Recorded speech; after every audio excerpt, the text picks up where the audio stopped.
আসসালামু আলাইকুম সুধী দর্শক, আমি এম কে হাসান জানাই আপনাদেরকে শুভেচ্ছা স্বাগত এনটিভির এই জনপ্রিয় অনুষ্ঠান আইন অধিকার থেকে। সুধী দর্শক, আইন অধিকার একটি আইন বিষয়ক পরামর্শমূলক অনুষ্ঠান। এই অনুষ্ঠানটি প্রত্যেক শনিবার দুপুর 12:30টার সময় স্কাই চ্যানেল 838-এ সরাসরি সম্প্রচারিত হয়ে থাকে। স্ক্রিনের উপরে যে নাম্বারটি আপনারা দেখতে পাচ্ছেন সেই নাম্বারে আপনারা আমাদেরকে কল করুন এবং asylum, immigration, human rights, lease, PPI, divorce সহ যে কোনো বিষয়ে আপনারা আমাদেরকে কোশ্চেন করতে পারেন। বরাবর মতো আমি প্রথম পর্বে আপডেট রেখেছি, এখন আপনাদেরকে আপডেট দেব। সুদর্শক, আপনারা জানেন যে প্রত্যেক বছরই ইমিগ্রেশন অ্যাপ্লিকেশন প্রসেসিং যে ফিস আছে এটি কিন্তু প্রত্যেক বছরই এপ্রিলে এতে ইনক্রিজ হয়। এবারেও কিন্তু তার কোনো ব্যতিক্রম নেই।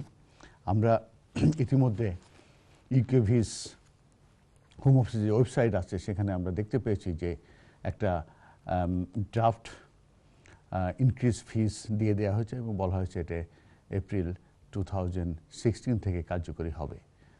এই ক্ষেত্রে বলা হচ্ছে যে সেটেলমেন্ট, রেসিডেন্স অ্যান্ড ন্যাশনালিটি অ্যাপ্লিকেশনের ক্ষেত্রে 25% ইনক্রিজ হবে 2016 অ্যান্ড 17 সেশনে। আর visit, study and work visa will see a small 2% increase. আর কিছু কিছু আমি ইম্পর্টেন্ট যেগুলো সেগুলো আমি জাস্ট একটু বলে দেবো। ভিজিটর ভিসায় তেমন একটা চেঞ্জ আসবে না, অনলি 2 পাউন্ড ইনক্রিজ হবে। আগে ছিল 85 পাউন্ড, এখন ফ্রম এপ্রিল 2016 থেকে 87 পাউন্ড হবে। Indefinite leave to remain in ইউকের অ্যাপ্লিকেশনের ক্ষেত্রে ইন কান্ট্রি যেটা বলা হয়েছে সেটা হচ্ছে যে আগে 1500 পাউন্ড ছিল, এখন এপ্রিল 2016 থেকে সেটা 1875 পাউন্ড, 1875 পাউন্ড এর জন্যে প্রস্তাবনা হয়েছে। আর টিয়ার 4 যে application, main applicant and all ডিপেন্ডেন্টসের ক্ষেত্রে আগে ছিল 322, এখন সেটাকে 328 করা হবে বলে প্রস্তাব করা হয়েছে। আর ন্যাচারালাইজেশনের ক্ষেত্রে একটু বেড়ে যাচ্ছে। আগে ন্যাচারালাইজেশনের ক্ষেত্রে যেটা ছিল 1000 সামথিং ছিল, সেটা এখন বেড়ে হয়ে যাবে 1156। আর আমরা জানি যে চাইল্ড রেজিস্ট্রেশনের ক্ষেত্রে আগে ছিল 749, এটা 936 হয়ে যাবে। এরপরে আপনাদেরকে আরেকটা আপডেট দেবো যে আপনারা জানেন যে রিসেন্টলি এদেশের প্রধানমন্ত্রী ডেভিড ক্যামেরন বলেছিল যে যারা সেটেলমেন্ট ভিসায় আসে, যারা স্পাউস কিংবা প্যারেন্ট যারা এদেশে আসার পরে তারা যখন 2.5 years লিভ টু রিমেন পাওয়ার পরে লিভ টু এন্টার পায়, তখন আসার পরে 2.5 yearsের পরে তাদেরকে কিন্তু আবার এক্সটেনশন নিতে হয় এবং এক্সটেনশন নেওয়ার ক্ষেত্রে কিন্তু ফিনান্সিয়াল রিকোয়ারমেন্টস ঠিকই আছে এবং সেক্ষেত্রেও আবার level A1 speaking and listening at level 1 English language certificate, secure English language test যেটা সেটা পাস করতে হয়। তো এই ক্ষেত্রে ডেভিড ক্যামেরন উনি বলেছিলেন যে যারা এটাতে পাস করতে পারবে না, তারা স্যাটিসফাই করতে পারবে না, তাদেরকে দেশে ফিরে যেতে হবে। এর পরিপ্রেক্ষিতে হোম অফিস থেকে একটা প্রেস রিলিজ দেওয়া হয়েছে। সেই ক্ষেত্রে যেটা বলা হচ্ছে যে সেক্ষেত্রে বলা হচ্ছে যে যারা এক্সটেনশন করবেন ফার্দার লিভ টু রিমেনের জন্য, সেই ক্ষেত্রে যারা স্পাউস এবং প্যারেন্ট যে রুটটা আছে আফটার 2.5 years, তাদেরকে A2 speaking and listening at level A2 তাদেরকে পাস করতে হবে এবং তারপরেই তারা এক্সটেনশন কিংবা সেটেলমেন্টের জন্য অ্যাপ্লিকেশন করতে হবে। তবে সেটেলমেন্টের ক্ষেত্রে কিন্তু আপনার জানেন যে B1 এবং লাইফ ইন দ্য টেস্ট। আর এক্সটেনশনের ক্ষেত্রে এই মুহূর্তে আছে level speaking listening level A1, সেইটাকে ইমপ্লিকেশন করা হবে আফটার এপ্রিল 2016, সেখান থেকে হবে স্পিকিং লিসেনিং লেভেল A2। আমরা ইউ মেম্বারদের ক্ষেত্রে একটা ডিসিশন এসেছে যে সুপ্রিম কোর্ট থেকে বলা হয়েছে যে দুজন ইউ সিটিজেন, তারা একজন ছিলেন জব সিকারের উপরে তাদের জব সিকারের জন্য অ্যাপ্লিকেশন করেছিল, সেটা রিফিউজ হয়ে গেছিলো। এবং আরেকজন করেছিলেন হাউজিং অ্যাসিস্ট্যান্ট, সেটা রিফিউজ হয়ে গেছিলো এবং পরবর্তীতে রিফিউজ হতে হতে কোর্ট অফ অ্যাপিলে এই ডিসিশনটা হয় এবং সেই ডিসিশনে যেটা বলা হয় যে সেটা তাদের বিপক্ষেই গেছে। এক্ষেত্রে দেখা যাচ্ছে যে মিস মির্গা উনি একজন পোল্যান্ড ন্যাশনাল, এখানে আসার পরে সে 7 মাস ওয়ার্ক রেজিস্ট্রেশন আন্ডারে এক্সটেনশন ইমিগ্রেশন ওয়ার্ক রেজিস্ট্রেশন আন্ডারে কাজ করার পরে সে যখন প্রেগনেন্ট হয়ে যায় এবং পরবর্তীতে আনরেজিস্টার্ড 3 মান্থ কাজ করে এবং পরবর্তীতে যখন সে এই পাবলিক ফান্ড জন্য অ্যাপ্লিকেশন করে, অ্যাপ্লিকেশনটা রিফিউজ হয়ে যায়। রিফিউজ হওয়ার পরে তখন সে এটাকে চ্যালেঞ্জ করে এবং পরবর্তীতে এটা কোর্ট অফ অ্যাপিলে যায়। কোর্ট অফ অ্যাপিল থেকে বলা হয় যে যেহেতু সে 12 মান্থস সেখানে কাজ করে নাই, অতএব তার এই ক্ষেত্রে সে ইন্টাইটেল না। এবং আরেকটা কেস লতে দেখা যায় কোর্ট অফ অ্যাপিল থেকে ডিসিশন চেয়েছে, হাউজিং অ্যাসিস্ট্যান্ট চেয়েছিলেন মিস্টার সামিন, যিনি অস্ট্রেলিয়ার ন্যাশনাল এবং উনি এদেশে আসেন। আসার পর থেকে উনি কাজ করতে পারেন, কোনো মেন্টাল এবং উনি ডিপ্রেশন এবং ওনার ফিজিক্যাল কন্ডিশন ভালো ছিল না এবং উনি যখন হাউজিং অ্যাসিস্ট্যান্টের জন্য সাহায্য চান তখন রিফিউজ হয় এবং পরবর্তীতে রিফিউজ হতে হতে কোর্ট অফ অ্যাপিল থেকে বলা হয়েছে যে না, হি ইজ নট ইন্টাইটেল। দর্শক, আপনারা জানেন যে কালাইতে যে রিফিউজি ক্যাম্প আছে সেখানে, তো সেক্ষেত্রে যে একটা ডিসিশন এসেছিল আপার ট্রাইব্যুনাল থেকে যে এখানে রিফিউজি হিসাবে গ্রান্টেড হয়েছে তাদের ওখানে ভাই ছিল যারা মাইনর, তাদেরকে এদেশে আনা হোক এবং সেটার ইমপ্লিকেশন হয়েছে। এটা ভেরি গুড নিউজ এবং এটা ডাবলিন কনভেনশন আন্ডারে ইমপ্লিকেশন হয়েছে, কারণ ফ্রেঞ্চ গভর্নমেন্ট এটা অনেক সময় নিচ্ছিল, তাদের অ্যাসাইলাম অ্যাপ্লিকেশনটা প্রসেস করছিল না, অতএব তারা এদেশে এসে রিউনিয়ন হয়েছে তাদের আত্মীয় স্বজনের সঙ্গে।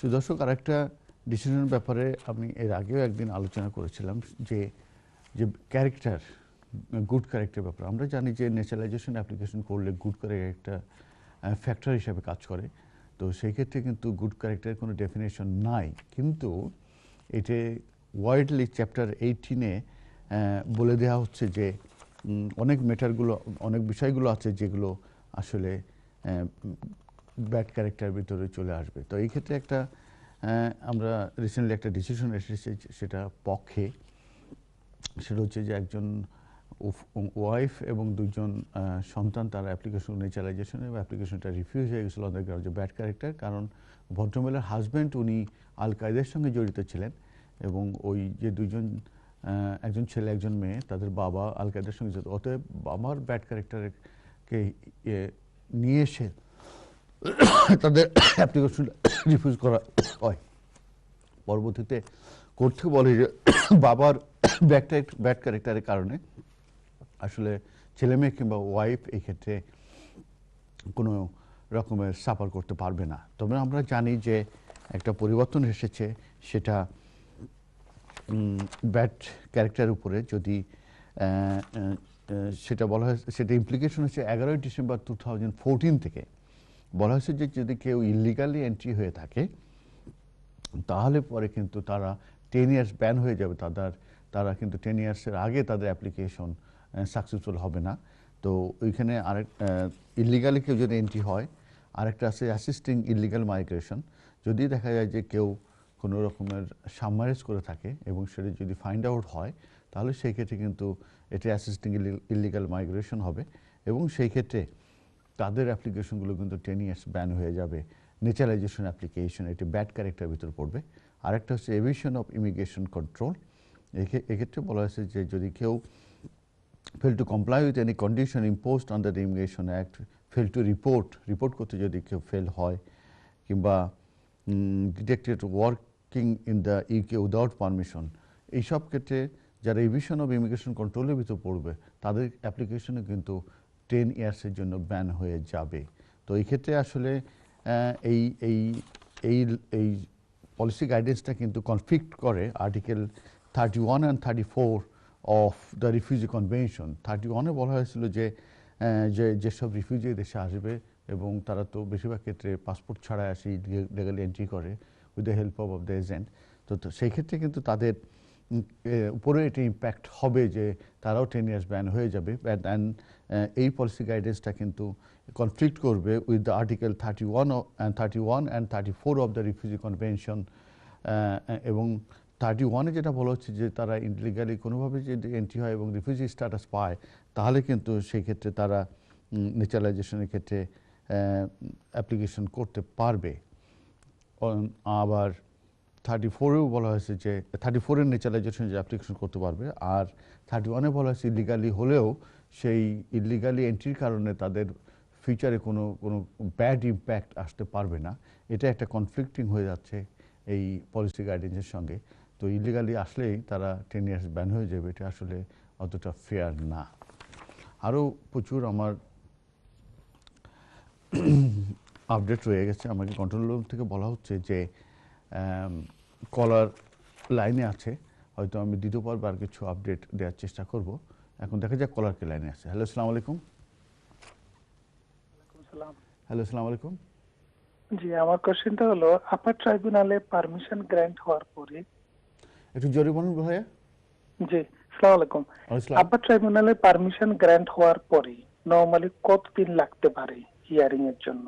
এটা আসলে কোনো ডেডলাইন, এটা কোনো টাইম লিমিট নাই যে কতদিন হবে। এটা ডিপেন্ড করে যে তাদের ব্যাকলগ কী পরিমাণ আছে। তবে আমার মনে হয় যে 2 থেকে 3 মাসের ভিতরে আপনি হিয়ারিং ডেট এক্সপেক্ট করতে পারেন আপার ট্রাইব্যুনালে। আমার প্রায় 6 মাস হতে চললো। তাহলে আপনার চেঞ্জ আপ করতে হবে। ওইখানে দেখুন একটা ফর্ম আছে এক্সপিডাইট করার জন্যে, আপনি ওইটা অ্যাপ্লিকেশন করতে পারেন। তো আপনি ওইটা এক্সপিডাইট করার জন্যে আপনি ওই ফর্মটা কমপ্লিট করে, অথবা আপনার যদি লয়ার থাকে অথবা আপনি নিজে যদি ডিল করে থাকেন তাহলে আপনার লয়ারের মাধ্যমে কিংবা আপনি নিজে চেঞ্জ আপ লেটার করতে পারেন যে 6 মাস হয়ে গেল, এখন আমি কোনো হিয়ারিং ডেট পাচ্ছি না, অথবা আমাকে একটা হিয়ারিং ডেট দেওয়া হোক। ঠিক আছে, ধন্যবাদ আপনার কলেজ। Next caller. হ্যালো, আসসালামু আলাইকুম। হ্যালো, আসসালামু আলাইকুম। আসসালাম ভাই, আমি 2010 দেশে ইসলাম স্টুডেন্ট ভিসা, আমি ওয়েস্ট হয়ে গেছিলাম। 2014 আমি একটা বিয়া করছি আর কি। বিয়া করে আমার একটা বাচ্চা হয়েছে, ব্রিটিশ চাইল্ড লাগে, আপনার 9 মান্থ হয়েছে তার বয়স। এখন আমরা একলগে আছি আর কি 21 মাস, বুঝছেন নি। আমার ওয়াইফ আবার প্রেগনেন্ট হয়েছে, আবার প্রেগনেন্ট আর কি। এখন নাকি আমি এখন অ্যাপ্লাই করবো না, আর ওয়েট করবো 2-3 মাস। আপনার বাচ্চাটা কি ব্রিটিশ সিটিজেন? জি, ব্রিটিশ সিটিজেন। আপনার ওয়াইফ? Wife British. জি, এই ক্ষেত্রে আপনি যেটা করতে পারেন, আপনি অ্যাপ্লিকেশন করতে পারেন under FLR FP, and rules হবে আপনার EX1 অফ অ্যাপেন্ডিক্স FM। এই অ্যাপ্লিকেশনে আপনি যদি দেখাতে পারেন দেয়াল বি ইনসারমাউন্টেবল অবস্ট্রাগল, যে আপনার রিটার্ন করলে ইনসারমাউন্টেবল অবস্ট্রাগল আছে, আপনি রিটার্ন করতে পারছেন না, এবং যেহেতু আপনার ব্রিটিশ বাচ্চা আছে তাহলে এই ক্ষেত্রে কিন্তু there is a good chance. আপনি আমি একটা কোয়েশ্চন করতাম। আমার একজন কইছো আগে যে 40টা একজন কইছো নাকি যে 24 মান্থ ওয়েট করা লাগবো, মানে কি ব্রিটিশ চাইল্ড হইলে কিছু হইতো না, মানে কি 24 মাস ওয়েট করাও লাগবো। এটা কতটুকু ইউ আগে আমি একটু কনফিউজ হয়ে গেছি। 24 মাসের ক্ষেত্রে বলেছে উনি, এখন রং বলেন নাই। দুইটা জিনিস কাজ করে। একটা জিনিস হচ্ছে যে যদি আপনি বলেন যে আপনাকে ইংলিশ ম্যারেজ সার্টিফিকেট নাই না? এই ক্ষেত্রে উনি যে অ্যাডভাইস দিয়েছেন, রাইট অ্যাডভাইস দিয়েছেন, যদি আপনার ইংলিশ ম্যারেজ সার্টিফিকেট না থাকে সেক্ষেত্রে আপনি পার্টনার হিসাবে অ্যাপ্লিকেশন করতে পারেন, তো আনম্যারিড পার্টনার হিসাবে। তো পার্টনার হিসেবে অ্যাপ্লিকেশন করতে গেলে আপনাকে দেখাতে হবে যে you have been living with your wife more than 2 years. তাহলে EX1 যেটা আছে সেটার আন্ডারে আপনি করতে পারবেন। তবে যদি 2 বছর যদি নাও হয়, ইভেন আন্ডার আর্টিকেল 8-এও কিন্তু আপনি অ্যাপ্লিকেশনটা প্রসিড করতে পারেন, যদি বা এটা লেস দেন 2 ইয়ার্স। তো লেস দেন 2 ইয়ার্স হলে পার্টনার হিসাবে হবে না, এটির সমস্যা থেকে যাচ্ছে। কিন্তু আন্ডার আর্টিকেল যে আপনি ম্যারিড টু ব্রিটিশ সিটিজেন, আপনার ব্রিটিশ বাচ্চা আছে, আপনার ওয়াইফ এক্সপেক্টিং, সেই ক্ষেত্রগুলো দেখেও আপনি আর্টিকেল করতে পারেন। আর 2 ইয়ার্স হলে আরও স্ট্রং কেস হবে। ঠিক আছে ভাই? Next call. আসসালামু আলাইকুম। আসসালামু আলাইকুম। ওয়ালাইকুম আসসালাম। আমার একটা প্রশ্ন ছিল। আমি রিসেন্টলি ব্রিটিশ পাসপোর্টের জন্য অ্যাপ্লাই করছিলাম, তো আমি আমার নাম চেঞ্জ করছি। আমি এর সাথে ন্যাচারালাইজেশন সার্টিফিকেটের সাথে ডিপল করে দিয়েছিলাম, বাট ওরা বলছে না, আমার বাংলাদেশি পাসপোর্ট ট্রাভেল ডকুমেন্টে আমার যে নামেটা আমি ব্রিটিশ পাসপোর্টে চাই ওই নামটা বাংলাদেশ পাসপোর্টে থাকতে হবে। তো এখন আমার তো বাংলাদেশের পাসপোর্ট আমার আগের নাম, তো এই ক্ষেত্রে আমি কি করতে পারি? এটা আসলে আমি জানি না আপনি বুদ্ধিটা কোথাতে পেলেন। আপনার যেটা উচিত ছিল, প্রথমে আপনি ন্যাচারালাইজেশন সার্টিফিকেটটা আপনার পাসপোর্টের নামে করে নেন, নিয়ে পরে যখন আপনি পাসপোর্ট করবেন, ন্যাচারালাইজ যখন হয়ে গেলেন, তখন আপনি পাসপোর্টে আপনার নামটা চেঞ্জ করে ফেলতে পারতেন। আপনি টু আর্লি আসলে জিনিসটা করে ফেলেছেন, কারণ ওরা আপনার পাসপোর্টে যে নামটা আছে, যে নামে ভিসা দেওয়া হয়েছিল, ওইটার বাইরে ওরা যাবে না। অতএব আপনি ন্যাচারালাইজ হয়ে অরিজিনাল পাসপোর্টে দিয়ে তারপরে তো আপনার সেটা করলে ভালো হতো। তো যাই হোক, আপনি ঠিকমতো আসলে করেন। এখন আমার মনে হয় যে আপনার আগের পাসপোর্টটা কোথায়? আগের পাসপোর্ট আমি ওদের কাছে, ওরা দেখতে চাইছে, আমি পাঠাইছি HMRC-তে। HMRC আগের পাসপোর্ট মানে ওরা দেখতে চাইছে, তো আমি পাসপোর্ট অফিসে পাঠাইছি আর কি। তাহলে ঠিক আছে, ওই পাসপোর্ট যদি আপনি পাঠাই দিয়ে থাকেন তাহলে আমার মনে হয় যে অসুবিধা হবে না। ঠিক আছে, ওরা তারপর আবার আমাকে লেটার দিছে যে এই পাসপোর্টে আমার আগের নাম, তো ওরা দেখতে চায় আমার যে নামে ব্রিটিশ পাসপোর্ট করতে চাই ওই নামটাই বাংলাদেশি পাসপোর্টে দেখতে চায়। তো সেক্ষেত্রে আমি এখন কি করতে পারি? না, আপনার আসলে এটা যখন করছেন তখন আপনার একটু অ্যাডভাইস নেওয়া উচিত ছিল, কারণ আপনি হয়তো নিজে নিজে ডিল করেছেন, যে কারণে আপনি মিস্টেকটা করেছেন।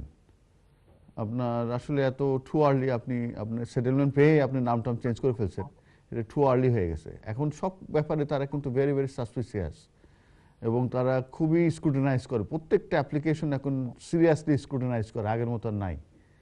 তো যে কারণে ওরা কিন্তু খুবই এ নিয়ে সন্দেহান হবে এবং ইয়ে করার চেষ্টা করে, বুঝতে পারছেন? তো এখন দেখেন আপনি ওদের সঙ্গে লেখালেখি করে দেখেন কি অবস্থা দাঁড়ায়, আর তা নাহলে যেটা অপশন থাকবে সেটা আপনি অ্যাপ্লিকেশন উইথড্র করে নিয়ে আবার অ্যাপ্লিকেশন করতে পারবেন। ঠিক আছে, আগে চেষ্টা করেন কি অবস্থা দাঁড়ায়। এখন যদি আমি ওদেরকে বলি যে আমি আমার আগে নামে ব্রিটিশ পাসপোর্ট ইস্যু করতে, এখন ওই ব্রিটিশ পাসপোর্ট পাওয়ার পর যদি পরে আমি আবার যদি নাম চেঞ্জ করার জন্য আবার সাথে ওই ব্রিটিশ পাসপোর্টের সাথে আবার ডিটপুটটা পাঠায়, তখন কি ওরা কি আবার ওই নামে দিবে? এখন কিন্তু ডিফিকাল্ট হয়ে গেছে, নাম চেঞ্জ করে, অনেকে নাম চেঞ্জ করে আবার ব্যাক করতে যাচ্ছে, এ নিয়ে বিভিন্ন রকম প্রবলেম হচ্ছে কিন্তু। তো আমি জানি না আপনার বাবার নামে কি সমস্যা, এটা রাখতে প্রবলেমটা কোথায়, তাই না? না, ওই আমার আগের নামের শেষ অংশ ছিল রহমান, তো সবাই তো রহমান রহমান ডাকে, যার কারণে রিলিজিয়াস কারণে আমি নামটা চেঞ্জ করে বসলাম। তো এখন পরে করতে পারতেন, যখন ব্রিটিশ পাসপোর্টের ক্ষেত্রে যে করতে পারতেন। ন্যাচারালাইজেশনের সময় আপনার যে ভিসায় আসছেন ওই ভিসাটা মেনটেন করা উচিত ছিল, সবাই সাধারণত সেটাই করে, সেটেলমেন্ট হওয়ার পরে সাধারণত চেঞ্জ করে না। তো যে কারণে এখন তো সময়টা খারাপ, এখন তো বিভিন্ন রকম স্ক্রুটিনাইজ করে বিভিন্ন রকম লেখালেখি করবে, এগুলো আপনাকে ফেস করে আপনি চেষ্টা করেন। ঠিক আছে, thank you for call. Next caller. Hello, আসসালামু আলাইকুম। শুধু দর্শক, আমাদের এই পর্ব এখনই শেষ হয়ে গেল। আমরা একটা ছোট্ট কমার্শিয়াল ব্রেকে যাচ্ছি, ব্রেকের পরে আবারও দেখা হবে। সে পর্যন্ত আমাদের সঙ্গে থাকুন, ধন্যবাদ।